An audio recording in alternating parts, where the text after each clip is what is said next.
మనకి జ్ఞానం ఎక్కడ దొరుకుతది? జ్ఞానం గావాలంటే ఏదన్నా నాలెడ్జ్ గాని, విజ్డమ్ గాని కావాలంటే ఎక్కడికెళ్తాం? మరి ముఖ్యంగా ఎప్పుడైతే ఇంటర్నెట్ మీదకెళ్ళిపోతాం. లేదంటే ఇప్పుడు జనరేటివ్ ఏఐ, చాట్ జీపీటీ ఇలాంటి వాటిని వాడేస్తుంటాం. కానీ జ్ఞానం ఎక్కడో ఉండదు. ఇంట్లోనే ఉంటది. ఇంట్లోనే తల్లిదండ్రుల దగ్గర ఉంటది. అనేక సార్లు మనం అనుకుంటా ఉంటాం. తల్లిదండ్రులకి ఏమీ తెలీదు. పేరెంట్స్ మనకంటే వెనకబడి ఉన్నారని. కానీ వాళ్ళ జీవితాల్లో నేర్చుకున్న పాఠాలను బట్టి వాళ్ళకుండే నాలెడ్జ్, వాళ్ళకుండే విజ్డము మన ఏ ఇంటర్నెట్‌లో వెతికినా, ఏ చాట్ జీపీటీలో వెతికినా, ఎక్కడ వెతికినా గానీ దొరకదు. అటువంటి గొప్ప జ్ఞానం మన ఇంట్లోనే ఉంటది. ఒక్కోసారి వాటిని మనం అలక్ష్యం చేస్తా ఉంటాం. మీకేం తెలీదు, మీకు అర్థం గాదు అని చెప్పి వాళ్ళు చెప్పే మాటల్ని తోసిపెట్టేస్తుంటాం.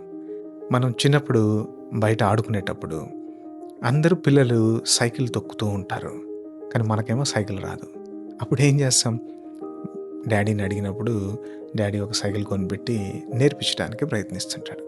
మిగిలిన వాళ్ళేమో ఏ ఆధారం లేకుండా వెళ్ళిపోయినప్పుడు మనం ఏం చేస్తామంటే, నాన్న నన్ను వదిలేసేయ్ నేను తొక్కుతాను అని. కానీ మనకి సైకిల్ కంప్లీట్‌గా వచ్చి సొంతంగా నడపగలిగినప్పుడు మాత్రమే ఆ తండ్రి వదిలేస్తాడే కానీ ఓపికగా వెనక నుంచి పట్టుకొని వదలకుండా వస్తాడు. ఏమి చెప్పినప్పటికీ. అలాగే కొన్ని కొన్ని ఫ్రెండ్‌షిప్‌లు వద్దు, కొన్ని చేయొద్దు అని చెప్పినప్పుడు కూడా నీకు తెలీదులే అని అంటాం. ఈ లోకమేమో మనల్ని స్వతంత్రంగా ఉండాలని, స్వేచ్ఛగా తిరగమని చెప్తది. కానీ తల్లిదండ్రులేమో కొన్ని కఠినమైన ఆంక్షలు పెడుతూ ఉంటారు.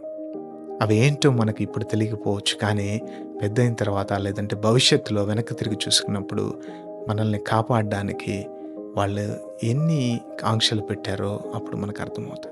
పరిశుద్ధ గ్రంథం నుంచి ఒక చక్కని మాట దేవుడు ఈరోజు మీ ముందుకు తీసుకొస్తున్నాడు. అది సామెతల గ్రంథం 1 అధ్యాయం 8-9లో నీ తండ్రి ఉపదేశమును ఆలకింపము, నీ తల్లి బోధను తోసివేయకమును.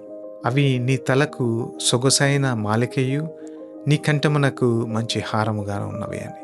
మన తల మీద ఉండే మాలికి మనకేమో గర్వాన్ని తెచ్చిపెడుతుంది. మనం కంఠంలో ఉండే హారము అందాన్ని తెచ్చిపెడుతుందంట.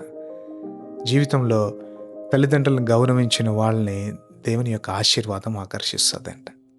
ప్రతి తల్లిదండ్రులు మనలాగా ఆలోచించకపోవచ్చు కానీ, లేదంటే మనం ఉండే పరిస్థితిలో వాళ్ళు లేకపోవచ్చు కానీ దేవుడు మాత్రం వాళ్ళని ఒక మార్గదర్శకులుగా మన జీవితంలో ఉంచారు. తల్లిదండ్రులను గౌరవించే జ్ఞానం దేవుని దృష్టిలో అందంగా కనిపిస్తుంది. కాబట్టి వాళ్ళ ప్రేమను తృణీకరించకండి. వాళ్ళు ఇచ్చే సలహాలని పక్కన పెట్టకండి. అలాగే మరి ముఖ్యంగా వారి మాటల్ని చిన్న చూపు చూడకండి. ఎందుకంటే వారి జ్ఞానమే మనల్ని ఎన్నోసార్లు కాపాడుతూ ఉంటుంది. దేవుడు మనల్ని దీవించును గాక.